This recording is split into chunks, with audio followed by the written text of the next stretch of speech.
হুমায়ুন কবির গত 6 ডিসেম্বর মুর্শিদাবাদের বেলডাঙায় বাবরি মসজিদে শিলান্যাস করে এবং 22 ডিসেম্বর তার নিজের রাজনৈতিক দল ঘোষণা করার পর এই রাজ্য তথা এই দেশের বিভিন্ন প্রচার মাধ্যম এবং সমাজ মাধ্যমে এমনই প্রচার পেয়েছেন যার ফলে তার মাথা ঘুরে গেছে।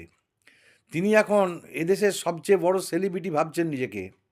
আবার তিনি আগামী বিধানসভা নির্বাচনে 100-র ঊর্ধ্বে আসন পাবেন সেটাও ভাবছেন এবং তিনি সেই আসন নিয়ে বিভিন্ন যে রাজনৈতিক দল আছে বিজেপি তথা তৃণমূল কংগ্রেস তাদের মধ্যে কোনো একটি দলকে নিয়ে তিনি সরকার গঠন করবেন এবং তিনি তার মুখ্যমন্ত্রী হবেন।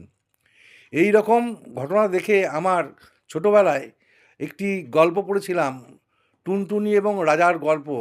সেই টুনটুনি সবসময় নিজেকে ভাবতো তার ঘরেও যা ধন আছে রাজার ঘরেও সেই ধন আছে। এই গল্পটি বারংবার মনে পড়ছে। নমস্কার।